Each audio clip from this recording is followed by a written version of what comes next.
lot of people won't get no supper tonight. A lot of people going to suffer tonight. Cause the battle is getting harder. In this iration, it's Armageddon. Welcome to another edition of Dancehall Giants. Today we have a legend in the studio with us, and this brother is before dancehall, before reggae, before rocksteady. He came up in the ska era, if you remember, back in those days, and one of the originals that started this music called reggae music. We have him here today with us, the one and only, the infamous, the one and only Mr. Willi Williams. Greetings, how you doing? Greetings, my brother. Good to see you. Good. Yes, Yeah, yes. Man, it's an honor to be sitting here with the legend himself, Mr. Armageddon. I mean, I don't think there's any sound system out there right now that don't have a dub with this man doing Armageddon. That's one of the only dubs that will kill enough sound around the world. I can attest to that. In the meantime, greetings, my brother, and welcome. Yes, sir. And most people call him Willi Williams. I say, Uncle Willi. Yes. So, let's get down to the meat of it now. You started in the trenches with the beginning and the creation of reggae music. Could you give us a synopsis of how did it get started? Who was the main players back in those days when the first conception of reggae, or you started out in the ska era, right? Well, I started a little, just as ska turned into rocksteady. Okay. See? And the transition, because if you listen to some of the rocksteady music, is reggae. It's reggae. You know, so the reggae music and ska and rocksteady is the same thing. True. You know? What era, I should say, what year rocksteady came into existence? Rocksteady came in, I'd say, after ska kind of exited, like in the 60s. 60s, when yes, you say 60s? Late 60s. 68, 69? No, maybe about 60, 62, 63, right. You know. So because ska faded around 62, 63? Yeah. Yeah. And rocksteady took over from then, you know. Right. And that lasted until about 60, 67, 68. But as I say, some of the songs that you listen, even when ska period, you know, right. because you have Scatterlight play some songs and it's really reggae music and they play. Right. You know, so it's just the tempo of the music that really made the difference. Right. You know, and the message. What was the change that switches from rocksteady to reggae? What was the difference? The difference was rocksteady was a kind of faster tempo, you know, like when you listen to like Puppet on a String with Ken Wood, right. You know, or Alton Ellis, you know, Get Ready Rocksteady, you know, them kind of you kind of have a slow, a faster tempo, you know, do do do do do do do do do do do, you know, and then after that, now the reggae thing come in, where it kind of slowed up the tempo, and the tempo was like tick kip, tick kip, tick kip, tick kip, you know. So the tempo was a slower thing. Okay. So that's what really made a difference in that. Plus, the message in the music, because at the initial stage of these music, you usually have people used to do a lot of cover versions. Right, because back in the 60s, most of the groups in Jamaica was doing a lot of American covers. Songs, right. And you know, matter of fact, I believe they did it justice, because most of those songs didn't go popular until most of these rocksteady artists start singing them. Well, that is one of the things that most of the reggae pioneers or artists didn't get credited for, is to establish the American music more. Right. Because American music was just kind of stuck in America. Right. Right? We'd have a few people listen to it. But then when we did a reggae or a ska version of that music, it went around the world to all of the people, the Jamaican people who were in Europe, you know, England, Right. you know, these places. And it was introduced on a different level, to the roots level of the Right. people, where it spread more, and it meant more to the people because it made a hit even before some of the American songs was Among the groups of Jamaicans. Right. Until other people start gravitating. gravitating to that. You know, so these people were the one who made it become even more popular. Exactly. Yes, most of these songs was recorded on Studio One, Treasure Isles. True. And went worldwide, Yeah. especially in Europe. It was big in England and those places. Big in the UK. And in Europe, and you know, in France and Germany, because you had people at that time who gravitated towards that kind of sound because it was a new sound, you know, and even the United States, because we have people who came in for that new sound, what was called reggae then, like the Modern Child Reunion, you know, what's his name, Paul Simon, Right. you know, you have guys who came in like Johnny Nash, you know. Yeah, and he was American, right? American. These are all American people. And they gravitated to that music because it was something new, Right. something that was a up-tempo thing and more joyful in the sound of it. Right. Yeah. Wow. Yes, yes, we're sitting here, we're talking with Mr. Willi Williams. So, when you got started out in, when you start in the music, how did you get started? Who was the players that you got started Well, I would tell you something, even before we went to the players, them, you know, I used to live in Trenchtown. Okay. Yeah, man. I used to live on 7th Street. Is there one of the individuals from Trenchtown? Yeah. That place put out a lot of musicians. Yeah, man. Yes. Because there's other musicians I used to live because most of the time, you know, uptown thing was too expensive, so Right. there's a man couldn't get a place to live. Right. You know, Trenchtown, and then you had all of the people, the musicians. Who was the like- people that, at that time, in Trenchtown, Yeah, can like- you remember on top of the head, like, that made it out of Trenchtown musically? Yeah, you had like Alton Ellis, Delroy Wilson, Right. you know, Ken Booth, you know, although Ken Booth was after that period, but in that period too. Right. But most of the singers that you hear from that period of time used to live in Trenchtown, you know, like Lad Tanamo, you know. Right. Stranger Cole was over there too? Stranger Cole, Right. Stranger Cole, Right. you know, Leroy Sibbles. Leroy Sibbles, you know, Heptones all and of the people there. Yeah. It's Trenchtown them most, What most about at one time. John yeah. Holt and those You people? know, yeah. John was, I think, mostly in Whitfield Town here and them things Right. there because I used to go Whitfield Town school too, but I later went to Trenchtown Comprehensive. Right, you know, right, so right. the areas was like connected, and you know that area was famous for musicians, Right. singers and players of instruments. Exactly. know. So, you came up with the likes of course, we left out the great Bob Marley, Peter Tosh, Bob Marley, Bunny Peter Wheeler. Tosh and Bunny Wheeler, Yeah. all of them on there, you know, Right, which right, is a fixture in the world. Exactly. You know. So I do remember people have spoken several times about when they were rehearsing, a lot of people used to stand up and listen to them rehearse. Yeah, man. You know, we used to interact because people never. So- It was not a thing where people like was standoffish or feel themselves above certain things. Right. Yeah, it was just a oneness. Because I can remember like going to school and Bob Marley was on the road, the man embracing them and kick football on the road, you know, Right, because right. you never have a park for go kick it. And they say, "Oh, go read on my first street." You know, you know what I say? So were you a part of his congregation or? Well, as a younger person to Bob, I used to like his music.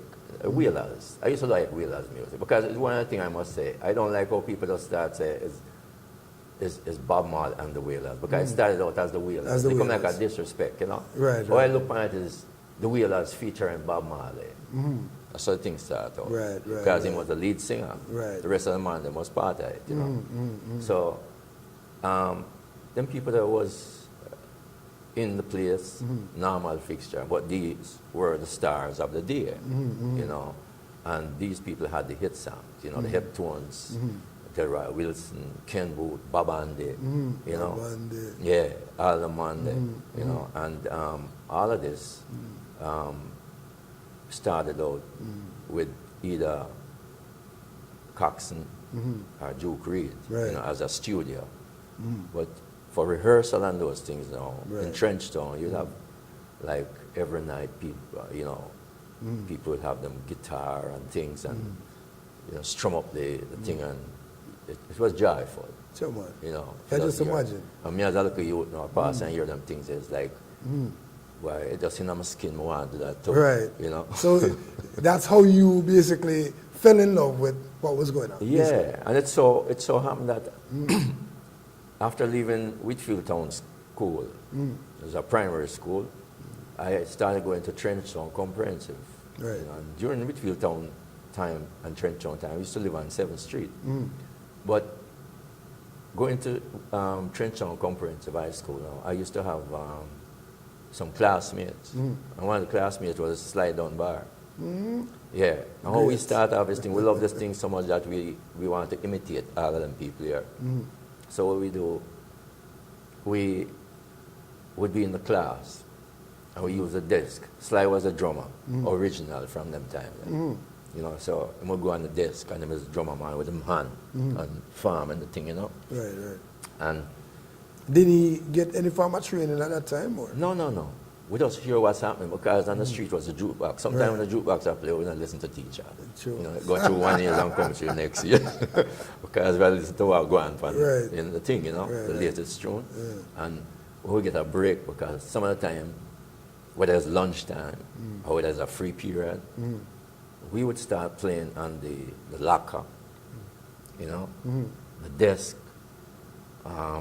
whatever we could find. Have a broomstick imitating the guitar, a broomstick for the microphone, and What? yeah, and most of the time we get this detention for them things. Is that right? Yeah, because we create so much.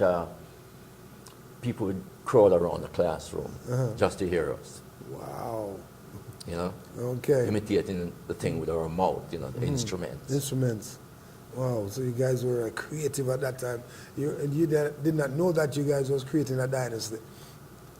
No, it was just for the love of it. You know, we didn't even thought of we're doing something of, you know, in that creative kind of thing. So when did you start getting into like the studio? When you start getting into the music now? When did you start getting into the studio, the voicing, all of that? Well, it never started until the Trenchtown Comprehensive, and somehow it get the better of me, and I find out that I wanted to go to studio. One day I met Bob Andy on the street. I used to live in, after I moved from Trenchtown, I used to live various places in Kingston, you know, from Trenchtown to Whitfield Town, you know, to Champion House, you know, just name it, all over the place, but in the city. And we moved to Duhana Park. And one day, my friends and I were walking on the street, and, sorry, we met Bob Andy. Bob Andy had some monstrous hit was going on at times. That's right. And we introduced ourselves to him, and nice brethren, you know, wasn't puffed up on anything. Right. So I told him that I had some songs that we were rehearsing Right. as friends. And he said, okay, come check me around the house, you know, because he was living in Washington Garden, At that time. which was close by, close to Bonnevillas. Right, right. So I went over there, and from that, we became close friends, you know. Marcia Griffiths was there same time too, Yeah, because at that time Bob they was were living together. Right. Right. They were an item at that time. Right. So we'd sit you know, and during the days and talk about the music and, you know, do a little singing, but mostly talking about the music thing and the studio thing, what happened at the rehearsal and, you know, the last session and, you know. And then one day Bob and they said, okay, since I have these songs that sound very well, so, you know, very good, so I'm going to carry them to the studio. So this was my introduction to studio, because before that, I went down to my group. I had a little group. We didn't even have a name, you know, but we have a little group. That little group yeah. was practicing. Yeah, practicing. So we went down to Jew Creek, Treasure Isle, you know, Bond Street, and because all the man them here, Duke Street profile, you know, and them gun thing. So my brethren them know when everybody out techniques, everybody outside with them guitar and things. So my brethren now, we went inside. There was 3 of us, and started off the song. I'm waiting for the man them for back me up. But they don't get them feel so intimidated by a Jew Creed and I'm gone. That's when me I heard about them, man. I wait for the man them come in. No man now come in at all. So, right? And when them come in, them sound like them half key and shake. You know. So Jew Creed said to me, say, you know, stop it and say, okay. Well, I'm to your brethren. Well, I'm to your man. I'm not sing. You're a backup man. I'm not sing good man. I'm go practice. But I like how you sound. Go on the practice and come back. You know. When I see that, in my mind, I said to myself, you know something, I don't think I want to sing in a group, you know. I think I want to sing as So that's when you made that decision? Yeah. So Because, no, because me ready for that, you know. But the man, I know, them kind of scared, jump, you know. Yes. Them never ready. So me kind of leg out the group thing. Right. And just go solo. Okay. So this was afterwards, you know, going around to the place, different places, Prince Buster, Joe Creed, you know, all over the place, you know, until Bob and they introduced me to Studio One. You know. Cox and Dads. Cox and Dads. Okay. You know. Down at Brentford Road there. Brentford Road. Greetings. I am Willi Williams, and reminding you to listen every Friday at 9 to 12 on the Cool Runnings show on Roots Reggae Radio with SirB. See, original Roots man, bringing you the facts. I would. Yeah, tell us about that experience when you first get into Studio One. This is the place that's putting out so many hits over the years. Now you're introduced to Studio One. Now, was that your first recording? That was my first recording. That was? Yes. And what song was that you recorded? I recorded 2 songs, you know, and the first song the title was Calling, which is on an album, a various artist album called Party Time in Jamaica. And it was really a calling, you know, because at that time everybody was singing about Shantytown and, you know, and the thing. The song I wrote was about calling everyone, you know, go back to Africa. Because repatriation? Yeah, repatriation thing, you know, because I love history in school, you know, so I was very, you know, very good in history. Right.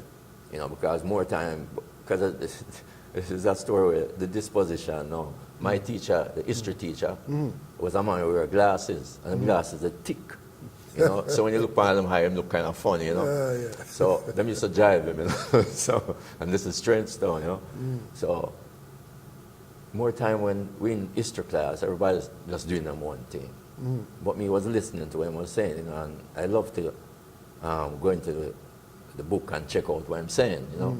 And I find out about the slave trade, you know, and all the things, with the atrocities that take place during that period of time with Africans. Right.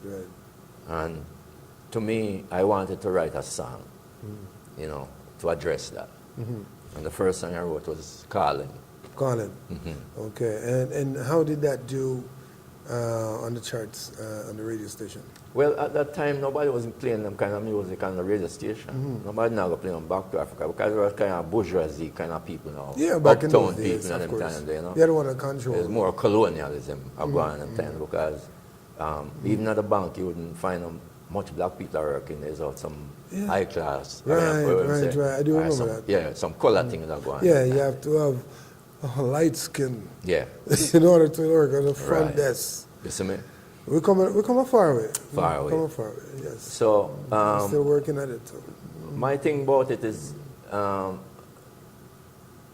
it didn't matter to me whether it was a hit on the radio or not. But I wanted But to the make sound a statement. systems were playing the song. Sound system was playing the song, and more so, the song was released in the UK. Right. You know, it was released with a series of songs like Hello Carol, with the Gladiators, and some other songs, you know. And people love the song because they start gravitating to that and the kind of mindset now with people listening to them kind of songs. Conscious songs. Yeah, right. conscious songs, you know. So this is how I start out with my first advent into First, okay. Yeah. And once you started, you got that song out, and of course you did some more songs with Cox and Dots. One of your biggest songs that we can remember off the top of the head. It's one of the most popular songs up until this day. If you're into a function and that song plays, the place goes into a frenzy. Yeah. And I'm quite sure you've got a lot of calls for that song. The song called I'm a Gideon. Tell us how you got to do that song, I'm a Gideon time, and tell us about that song. Well, I'm a Gideon time came about because after my first two songs with Studio One, Right. I find out that I cannot get an insight of how producer them work, you know. Because the first time when I do my song, I go back to Cox and say, boy, and they rub it off of the tape. You know, so, boy, it never worked. Never worked. No. Well, Leroy Sibbles now, I'm sure me say, I lie, I tell man, the tune released in England, and I do well. So I used to have a sound system called Triple Tone, you know, doing a park, you know. We used to play all over the place. And at the same time, I usually go to the different manufacturers, record manufacturers, to buy the latest hit, you know, before it released, you know, pre-release style. Pre-released. Right. So one day when I go up to Studio One now, I went around the back where they used to sell the record. And I started going through the record bin and, you know, check out the whole thing and see what's happening. And I saw this attractive looking jacket, you know, record jacket. So I pull out this jacket and start read credits and see who won it and thing. I mean, I look for my name. And I said, wow. So that's how you discover that your song was out. Right. Oh my God. Tell me something. You understand? So at that time, Cox's mother was in charge of the pressing and record part of it. Right. And I went up to her and said, Miss D, see I have an album and I have a tune on it. And Miss D, they tell me say I can rub off a tune off of the tape. Where I go on? So she said, why she don't know? I have to come back and come talk to me. I said that. Okay. So I said, all right, cool. So at that time, I left school and I was working, you know. And I came up there and with the album, because I bought the album as a proof, you know. To say, yeah, my thing this, you know. Right. So when I showed the album, present the album to Dad, he said to me, well, Jackson, you want to say, one of them things, you know, me thinks I made rub it off, but yeah, come check my back. I have a thing for you. So I said, all right, cool. Because I never take it very as a business then, right, you know. Right. Back those days. Right. It was just like a novelty, you know. You want people to hear your thing. Exactly. You know. So when I went back to Coxon, that time Studio One was set up very professional. You know, you had an office with different secretaries and people who look after the thing, you know, the accounting and thing. And I went into the office and they made out a check for me. I think the check was like for about $10. Wait, tell us about $10. About $10, you know. And I don't know how I never. That check is supposed to be somewhere because I never changed it. You never changed it? No. So you were basically embarrassed, or you were just upset? Well, $10 at that time, because you must remember at that time, you know, that a Jamaican dollar Right. valued more than a US Yes, dollar. as a matter of fact, it was, yes, back in those days. You understand? Because Right. you could buy a US dollar and get back like about 40 cents with a Jamaican dollar, you know, because we had just changed from the pound sterling Yes, right. into right, US, into dollars, Jamaican dollar. Dollars and cents, right. right. So when I get it, because I was working, it never really ruffled me, you know, just say, chop, well, it as a, you know, Right, so as a was proof. that the only payment you received? That was the song only payment I at get the for time? that song until now. Until now? Until now. Get out of here. Believe you me. This is one of the biggest songs on that list. Well, not Armageddon Time, the Calling. The Yeah, Calling. That was, that was the Okay. first tune. Right. No. It so happened that years after now, after that period of time, you know, I kind of learned how the business go and see how people, the producers, that move, you know. People buy out people things, and I never ready for sell out nothing. So Right, I started to go to the studio myself and record my own Your record, own music. records, Right. Yeah. So I went and I recorded a song called Messenger Man. That was like about in 1976. And Light Parks played bass for me. You know, we had Ben Boer drum. You know, well, a nice set of musicians. I don't. If I have to go way back now to remember all of the All of musicians. those guys, But that song was released in New York, and that song was a hit. You know, on the local underground market, because you had a disc jockey in New York at the time by the name of Ken Williams. Was on a station called WLIB. I think it's an AM station, and they started playing the song, and the song was a power play. Now, a power play at that time mean every 15 minutes Right.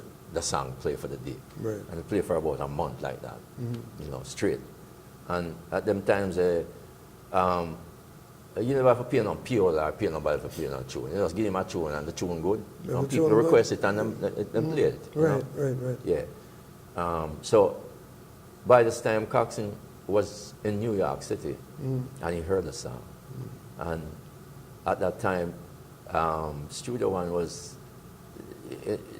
it was being, all that Studio One tune, Channel One, the Studio One, Channel One come in and start play over all of the rhythm them. So people was more listening to Channel One version of the Studio One rhythm. Right. So Channel 1 was owned by somebody else. Yes, by some Chinese people anyway, who came, Right. right? Well, didn't it cause any conflict between both Oh yeah, establishment? Coxon was very mad at that. You know, was very mad. So he never liked it. You know, because a man will knock out people for them things. You know, and knock out a couple of people for them things. Are you serious? Yeah.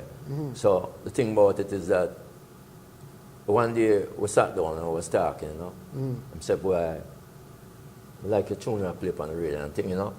So come back at the studio and come do some work with me, man. Because when you start out, them times in the middle of a whole of people and we couldn't concentrate on you, you know, very well. Right. So if you come back now, you know, we could put some more concentration in your work and, you know, give it some more mileage. Right, right, right. So I sat down and, you know, I think about it. So I wonder if I should do it, you know. And at that time, me and Jack came too, which was one of the one of the Yes. main players Neil Starward from those days. from Studio One. Yes, man. Because he was the man who He started. started out in Scatterlights, right? Him started out with Scatterlight from a local youth. Come right up. He was the man who composed all of them things for Bob Marley and for Wheelers. Right. You know, for all of the man, them Ken Booth, Halton. He was the man who played all of them things there. Because Jackie was like a one-man band, but although he have the band, you know. But he was the man who tell the bass man who could play, him tell the drummer when he wanted to drop sound. You know, him tell the organ man, tell him what or the piano man, because he used to play the organ. Right. And we were, when I came to Canada, we became, you know, close, great, good friends, brethren, I'm a brethren, you know. Yeah, man. So we went to New York at the time, and, you know, this was when Coxon approached me and said to me, say, you know something, more think about it, you know, sir. I'm saying, all right. So, man, Jackie sit down. I said to him, say, waiting. And I said, well, if you want to do a thing, you know, maybe we must say him mean it, you know, because a man, sometimes him stay that way, you know. Right, I said, all right. I'll do some work with him. So I went to Jamaica and was down there recording for myself still, you know, because I was recording the Soul Syndicate band, Right. which later became Word, Sound and Power. Right. And we did about 3 songs. And at the time, you know, I was working between Channel 1 and King Tubby's. And Late Tubby's. yes, the Suku Youth was just coming into business called Scientists. Yes. You know. So I would go around Scientists home in the morning and pick him up out. He used to live in Harborview. Right. So I would go around and pick him up and carry him to the studio and, you know, and Jammys was around there too. But we wanted a new sound, like something, you know. So more time, Scientist was the individual. Jammys mixed sometime too, you know, because he was the senior person there. Right, right. You know. After Tubby's.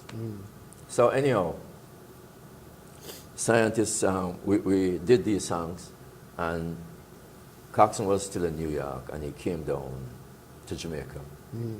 And with Jack and two, we met up, and, you know, we went into the studio.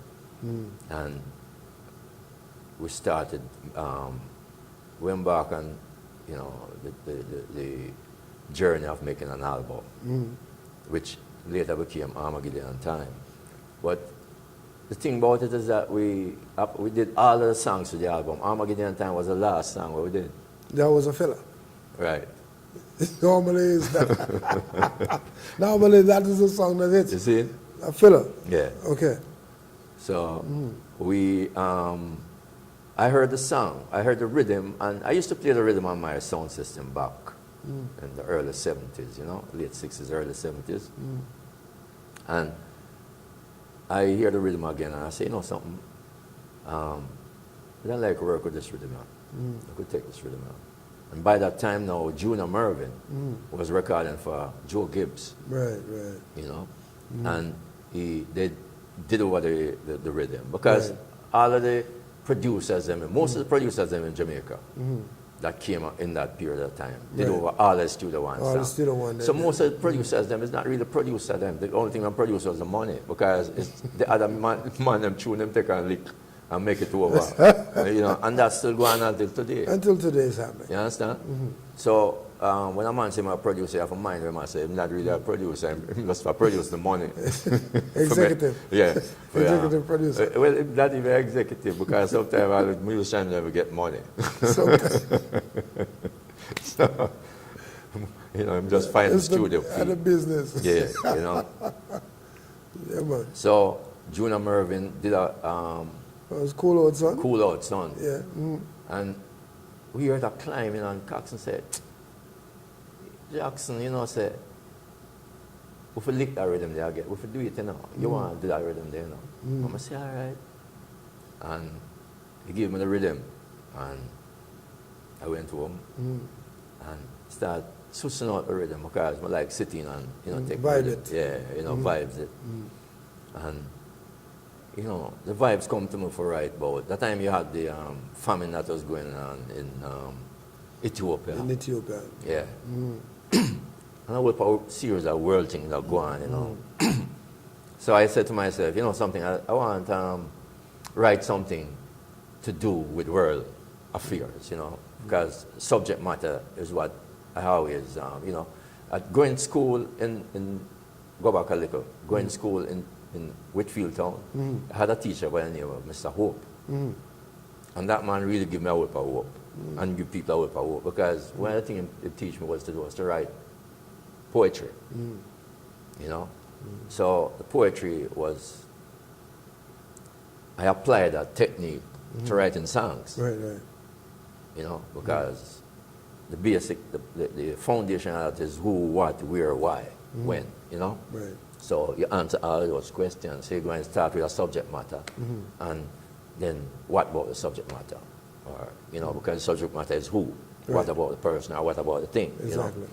So I started writing, with the happenings that was going on worldwide, and with inspiration from the creator, you know, because I find this tune was very inspirating, you know, in the sense of when I did the song first in Studio One, Coxsone wasn't even around, because Coxsone is never around when these things done. And come and listen after, you know. Right. And the thing about Cox now, them say, him don't dance to the music.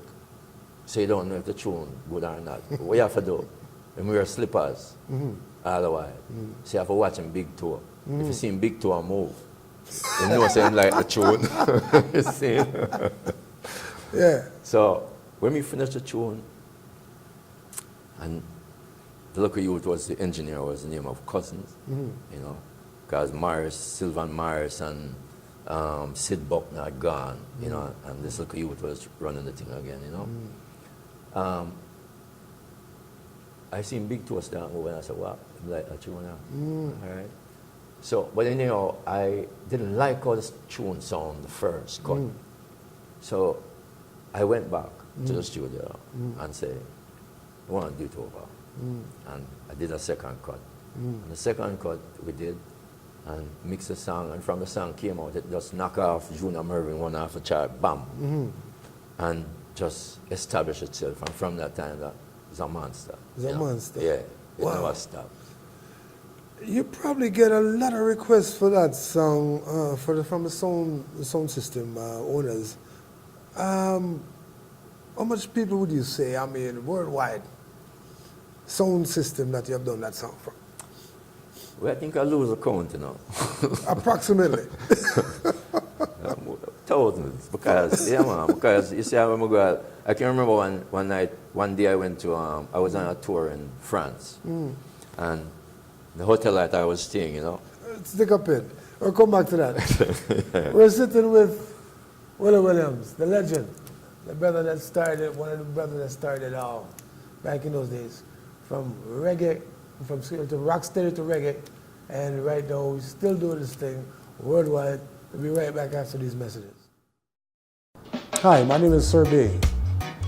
Formerly from CHLY 105.5, 20 years. Wait a minute. Right now you can find me on Roots Reggae Radio every Friday, 9 p.m. until 12 a.m.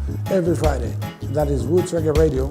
You can go on TuneIn Radio, stroll down till you get to Roots, ROOTZ, and you'll find Roots Reggae Radio. Stroll down, you'll find that. Log on, you can listen live every Friday at 9 until 12. You can check me out at Koolrunnins, which is KOOLRUNNINZ.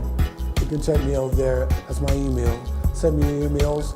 Send me your requests, any commentary you'd like, and if you'd like to book me for stage shows or anything else, that's how to find me. You can call me at 416-801-7472. More blessings every time.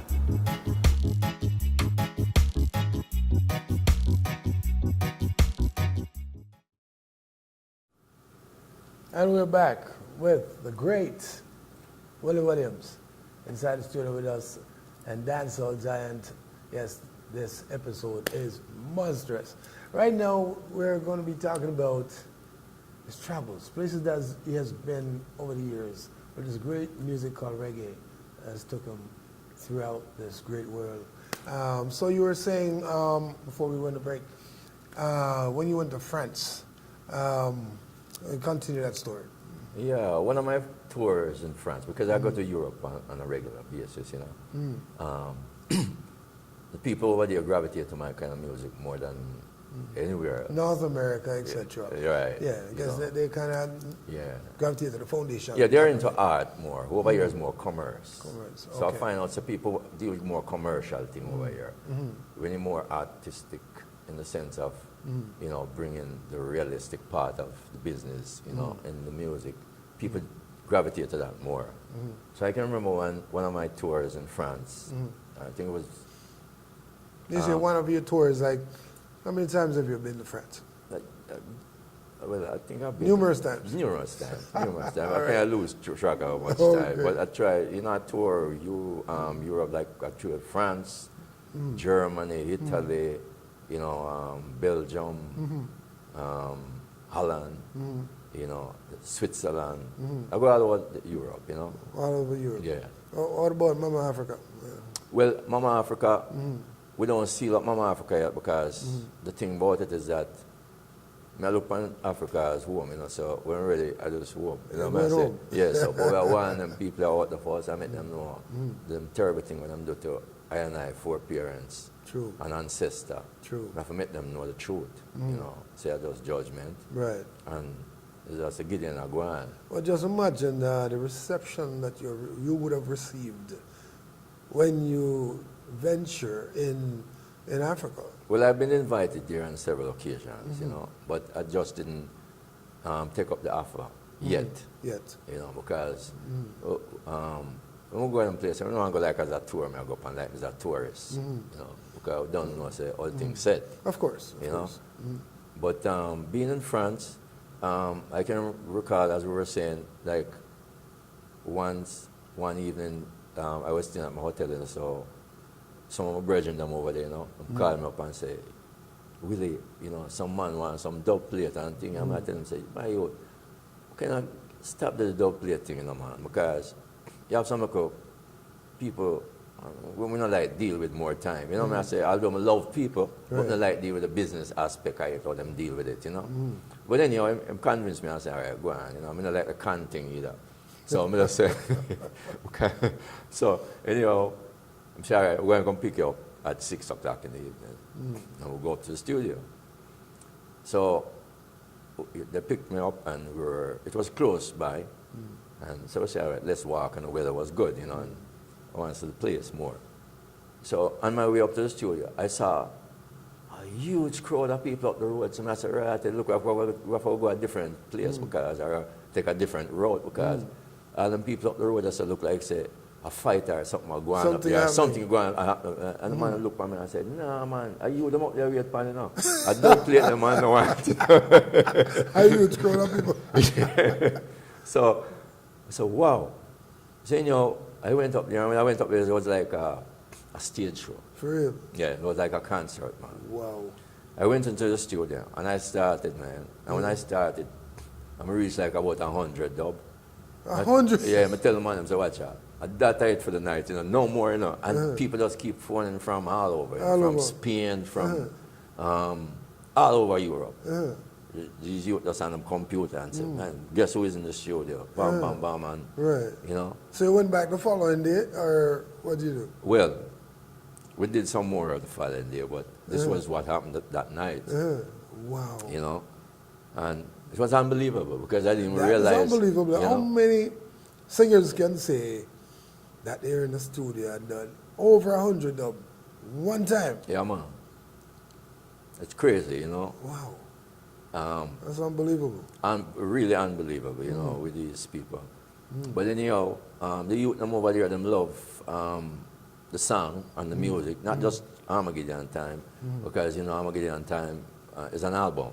Yes. Plus my other songs, because some of the songs that they asked me for, I didn't even remember some of the songs. One of my favorites still, you know, you haven't performed it much, but it's called Rockin' Universal. Right. Remember that song? Yeah, man. Remember Blaze Fire Pan Room? Yes, man. That is one of my favorites, yes. all-time songs. Yes. Yes, man. I tell you. So, tell me, where the music is today. It's come up far away. You're one of the main key players over the years.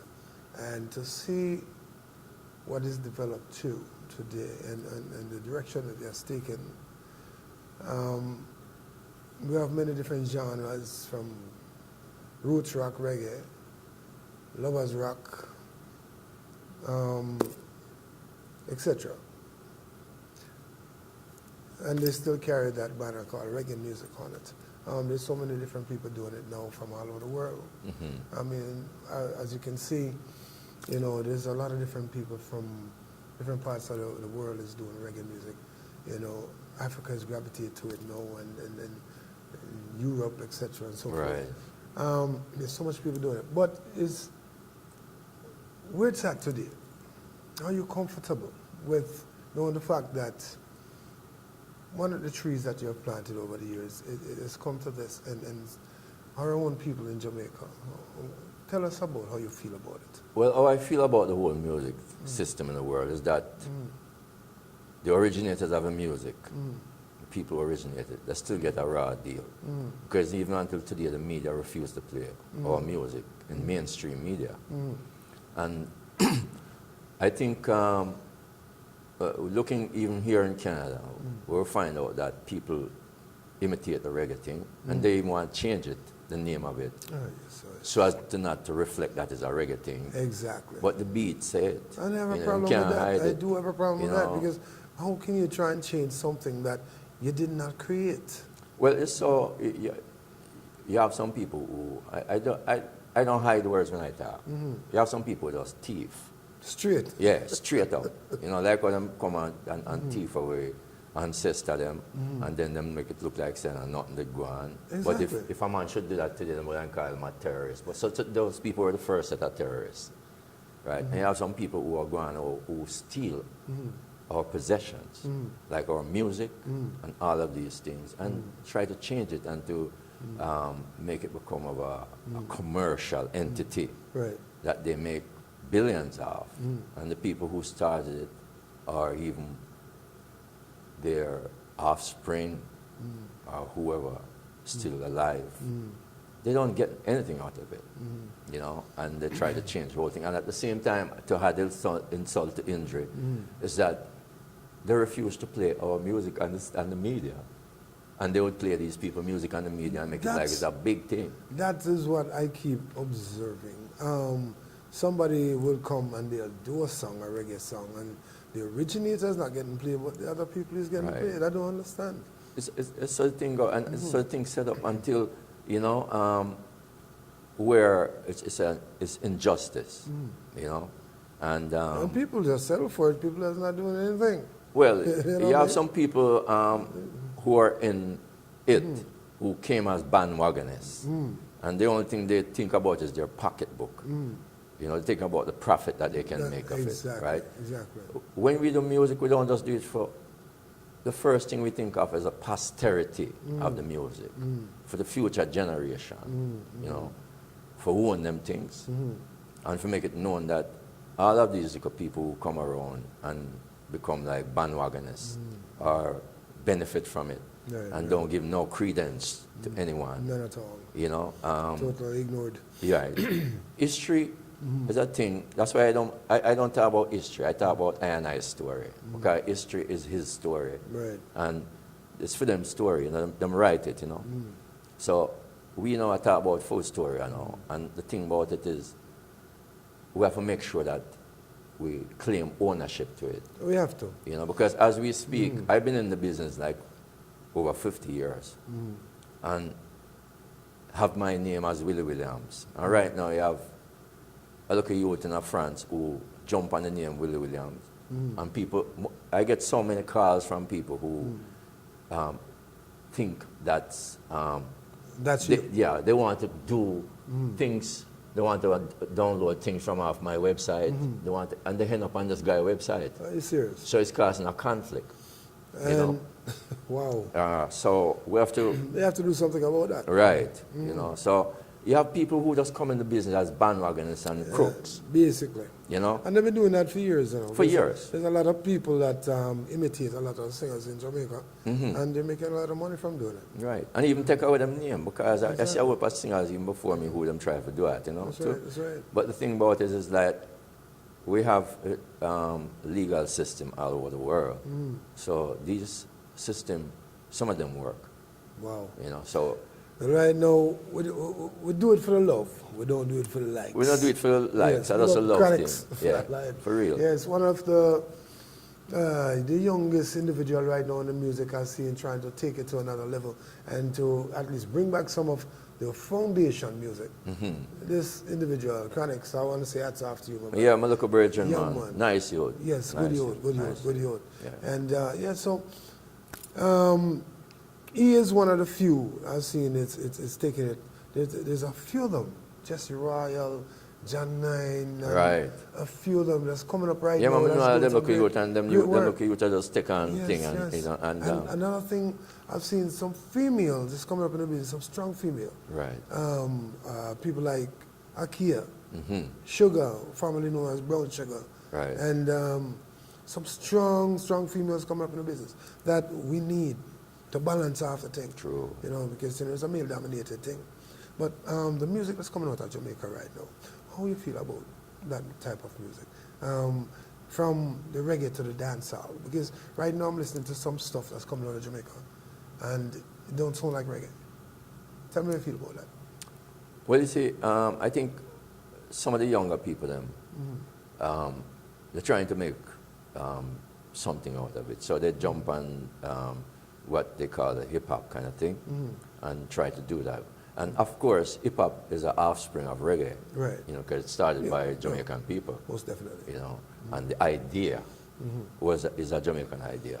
You know, so the thing about it is that the kind of music that is in Jamaica, you're going to find the youth them come with something new every day, or every year, or every decade. You know, because when we Keep started, evolving. when we started out this thing named reggae, you find out say people never did like it. The older people them. Yeah, of course, back in those days. At first time, them called it stregge. When we started, you know, stregge was that loose, Yeah. you know, that upon the road and things. Yes, of course. So it was a kind of downtown thing. Right. And the uptown thing never worked unless Byron Lee played. Exactly. You know.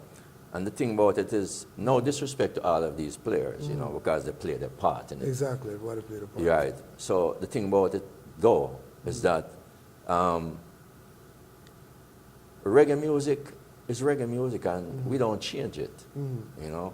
And we still have an influx of people who do the authentic reggae music. Right. But as I say, the media not giving them the time of the day, because if you don't have millions of dollars to give these people, or thousands of dollars to give these people to play your music, they don't play your music Exactly. to make the masses hear it. Exactly. So this is a problem, and then you have some people now who they just come in the business. Them is not real artists. Them have some money, and them just spend the money and give it to them people, and them, for them thing big up front, and you know you're about the next man thing. But one thing is that reggae music never stopped playing, and we never stopped making reggae music and good music. We still have a whole heap of that, and we release every year, you know, all over the world, and people still Another love thing, it. I find that the vinyl is coming back in a big way. Yeah, I say I wouldn't even say come back. You know, vinyl was always around. I never stopped making vinyl. I still have mine. So You know, I because the never- last I never got rid of mine. one of the last singles that I did was the guest on the single was Herbal Pert, one of the giants in the music business. Herbal Pert was the owner of E&M Record, and also the leader of a group called Herbal Pert and the Tijuana Brass. And the last song I did, not the last one, but one of the songs that I did with this was released on vinyl. I never stopped making vinyl because people, I went into a store. When was the last time you get an order for vinyl?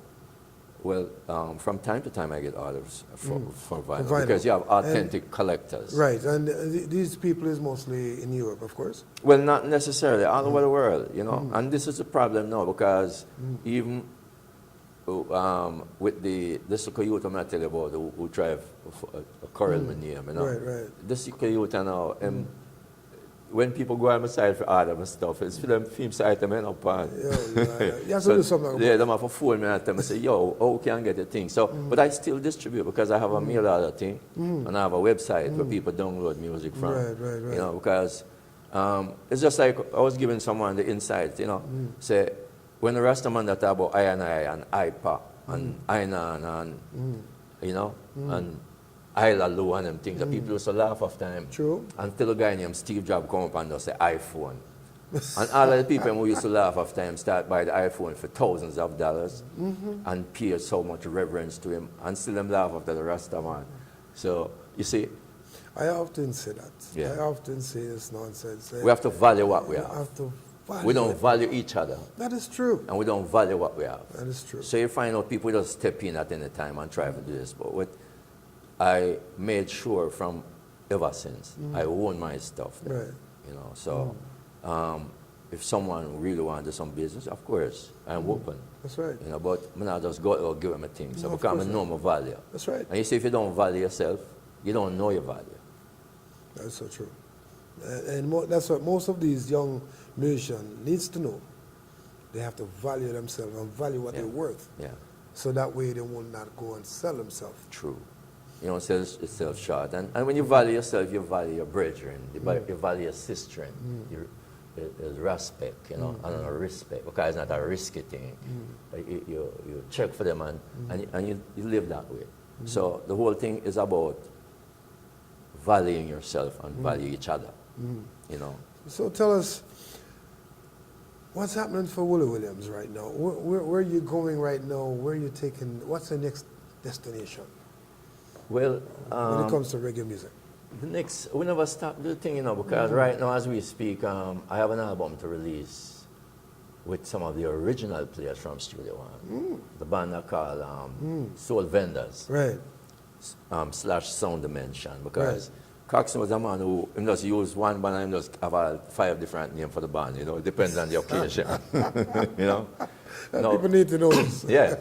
So these brethren now was the original Sound Dimension, the original Soul Vendors. Right. You know, we're talking about Brian Atkinson, Joe Isaac, and the band was, Soul Vendors was Brian Atkinson, Joe Isaac, Jackie Matu, Roland Alfonso. You had Ox Brown, you know. Ox Brown is still there. So what we did, we went into the studio, my studio, and we recorded an album, and it's slated for release later on. Later on month. this year? Or This year. This year. In summertime, you know, because, and we still play the same great music, you know, it don't change. Right, right. You know, the thing is, it's a pity the people don't play it and make the people hear it. So we still have reggae still, because the last album I did, the title of it is Reggae Can't Done. Can't done. And reggae really can't done. Because every day I turn on the radio, whether it's Taylor Swift, Justin Bieber, whether it's, what is you in Metro here, name? You're talking about Drake's? Drake. Right. You know, the whole of them out there, that's reggae them I do. You know? But them Yes, try for Drake. disguise it with some local things where we know about Drake is doing reggae technicalities, also, you know. and then I believe Cardinal Official is also involved in doing reggae too, and Mission Me and all of them. Yeah. Well, you have some people are bandwagonists, you know, because they didn't, when the reggae thing, they don't really invest any time in the reggae. It's just when they see other people doing it now, they want to jump on the bandwagon to do it. They don't have the love for it. No, they don't have a love for it. And you know them, you know. You know the ones Yeah. that is real, and you know the fakes. For real. Yeah, man. You know them. That's Yeah, why man. That's that's why I look at you and come out as we say. You know. I'm saying I'm doing it for the love, I'm not doing it for the Don't life. do it for the You likes. know. And that is what Chronics. where it's We at. love That's chronics. where we start out at, for the love of it. You know? And that's where it's at right now. So we have all of these for release. You know, I have a catalog of music where we release those stuff, and from time to time we license stuff, you know. So if somebody needs to get in touch with you, how can they get in touch with you? Give them some information. How would they get hold of Willi Williams? Well, you can go on the internet, because I guess this is a new tool we have. Yes. And Willi Williams is there, you know. WilliWilliams.com is my website. And admin at WilliWilliams.com. See? And the WILLI is the Willi, right? Although some of my albums have WILLY, WILLIE, because you know when you do works with different people, no matter what you tell them or what you write down, sometimes you have error, you know, whether it's typing error or, you know, whatever. I know. You know, so once you punch in Willi Williams, everything will come. everything will come up. Just put in reggae music, you know, Armageddon Man. Here we It's are massive. sitting with the great Willi Williams. Yes, great Willi Williams. We could go on and on forever. We have so much things to talk about. We're going to have to bring him back in another time so we can complete this interview in the right and proper way. So we're about to close. But before we do that, I want you to give us a little a cappella with Armageddon, just the intro. Well, the intro cast, I have a problem all the while now. Yeah. But it go like so. Whoa, whoa, whoa, whoa, whoa, I woy. A lot of people won't get no supper tonight. Still a lot of people going to suffer tonight, 'cause the battle is getting hotter in this iration. It's Gideon. I will. It's the thing, God. The great Willi Williams, yes, sitting in on another edition of Dancehall Giants. We're going to be closing out now, and we're expecting to see you come back another time. Look out, we're coming back hard and rough. Yes, this is SirB. Sign on for another edition of Dancehall Giants. Till next time. Rastafari. Greetings. I am Willi Williams, and reminding you to listen every Friday at 9 to 12 on the Cool Runnings show on Roots Reggae Radio with SirB. See, original Roots man, bringing you the facts. Stay tuned for the next edition of Dancehall Giants. Peace out. Hi, my name is SirB. Formerly from CHLY 105.5, 20 years, believe me. Right now you can find me on Roots Reggae Radio every Friday, 9 p.m. until 12 a.m. every Friday. That is Roots Reggae Radio. You can go on TuneIn Radio, stroll down till you get to Roots, ROOTZ, and you'll find Roots Reggae Radio. Stroll down, you'll find that. Log on, you can listen live every Friday at 9 until 12. You can check me out at Cool Runnings, which is KOOLRUNNINZ. You can check me out there. That's my email. Send me your emails, send me your requests, any commentary you like, and if you'd like to book me for stage shows or anything else, that's how to find me. You can call me at 416-801-7472.